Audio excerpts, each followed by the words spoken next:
সুলতান গিয়াসউদ্দিন আজম শাহের সমাধি নারায়ণগঞ্জ জেলার উপর দিয়ে চলে যাওয়া ঢাকা চট্টগ্রাম মহাসড়কের সংলগ্ন উত্তর দিকে সোনারগাঁও এবং দক্ষিণ দিকে মোগরাপাড়ায় অবস্থান এই মাজারটি। তো আজকে আমার এই প্রতিবেদনে আপনাদের সামনে শেয়ার করব সুলতান গিয়াসউদ্দিন আজম শাহের সমাধি সম্পর্কে অজানা তথ্য এবং ইতিহাস।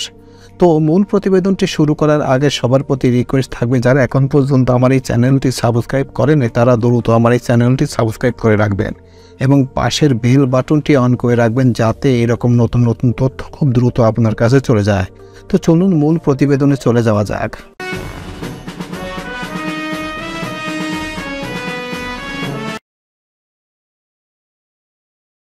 সুলতান গিয়াসউদ্দিন আজম শাহের সমাধি নারায়ণগঞ্জ জেলার উপর দিয়ে চলে যাওয়া ঢাকা চট্টগ্রাম মহাসড়ক সংলগ্ন উত্তর দিকে সোনারগাঁও এবং দক্ষিণ দিকে মোগরাপাড়ায় অবস্থান। মোগরাপাড়ার মেইন রোড ধরে 4 কিলোমিটার দূরে শাসিলপুর গ্রামে সুলতান গিয়াসউদ্দিন আজম শাহের সমাধি অবস্থিত।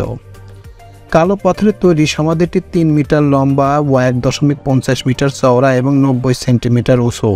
3 ধাপ বিশিষ্ট কবরের সবার নিচের ধাপটি সাদামাটা পাথরের একটি পাটাতন, মাঝের অংশটি কারুকাজ মঞ্জিত ও বাক্সের আকারে তৈরি, আর উপরের ধাপটি নৌকার ছয়ের মতো করে নির্মাণ করা হয়েছে।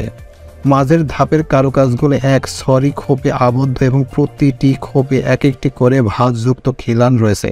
প্রতিটি খিলানের চওড়া হতে পারে ঝুলে থাকা শেকলের ডাগায় পদ্ম দোলক শোভা বাড়িয়েছে।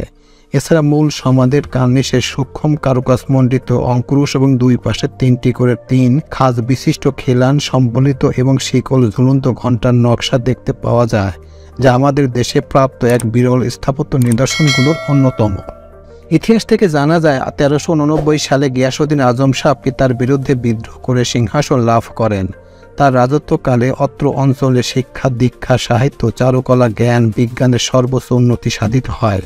তিনি ছিলেন ন্যায় বিচারক ও বিচক্ষণ এক শাসক, ফলে দেশ বিদেশে তার চর্চা হতে থাকে এবং পারস্যের বিখ্যাত কবি হাফিজের সাথে ছিল তার অসীম বন্ধুত্ব। প্রায় 22 বছরের রাজত্বর পরে 1410 খ্রিস্টাব্দে গুপ্তঘাতকের হাতে তার প্রাণনাশ ঘটে। সুলতান গিয়াসউদ্দিন আজম শাহের মৃত্যুর সাথে সাথে ইলিয়াস শাহী বংশের গৌরব উজ্জ্বল অধ্যায় পরিসমাপ্তি ঘটে। কিভাবে যাবেন? রাজধানী ঢাকার গুলিস্তান থেকে বাসে মোগরাপাড়া চৌরাস্তায় নেমে সিএনজি বা রিক্সা ভাড়া করে সরাসরি শাসিলপুর গ্রামে অবস্থিত গিয়াসউদ্দিন আজম শাহের সমাধি মাজার যেতে পারেন আপনি। কোথায় থাকবেন?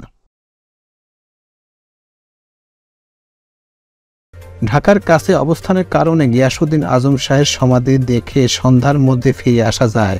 প্রয়োজনে রাতে থাকতে চাইলে নারায়ণগঞ্জ সদরে অবস্থিত আবাসিক হোটেলগুলোতে যোগাযোগ করতে পারেন। কোথায় খাবেন? মোগরাপাড়া চৌরাস্তা এবং সোনারগাঁও লোকশিল্প জাদুঘরে 1 নং গেটের সংলগ্ন বেশ কিছু আবাসিক হোটেল ও রেস্টুরেন্ট পাবেন। সময় সুযোগ থাকলে কাইকারটে হাতের পুঠা মিষ্টির অসাধারণ স্বাদ দেখে আসতে পারেন আপনি।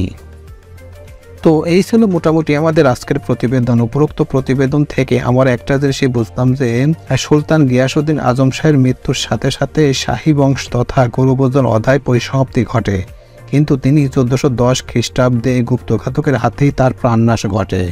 তিনি 1389 সালে গিয়াসউদ্দিন আজম শাহ অর্থাৎ তার পিতার বিরুদ্ধে বিদ্রোহ করে সিংহাসন লাভ করেন, কিন্তু তিনি একজন বিচক্ষণ শাসক এবং অনেক মানুষের উপকার এবং পারস্য বিখ্যাত হাফিজের সাথে তার একটা গভীর বন্ধুত্ব ছিল। কিন্তু মাত্র 22 বছর বয়সে তার পরিসমাপ্তি ঘটে এই রাজত্ব বংশের। প্রিয় ভিউয়ার্স, আমার এই তথ্য এবং ভিডিওটি যদি আপনাদের কাছে একটুখানি ভালো লেগে থাকে তাহলে অবশ্যই লাইক, কমেন্ট, শেয়ার করবেন এই ভিডিওটি। আর যারা এখন পর্যন্ত আমার এই চ্যানেলটি সাবস্ক্রাইব করেননি তারা দ্রুত আমার এই চ্যানেলটি সাবস্ক্রাইব করে রাখবেন। তো আজকে এই পর্যন্তই, সবাইকে ধন্যবাদ জানিয়ে এখানেই শেষ করছি। আল্লাহ হাফেজ।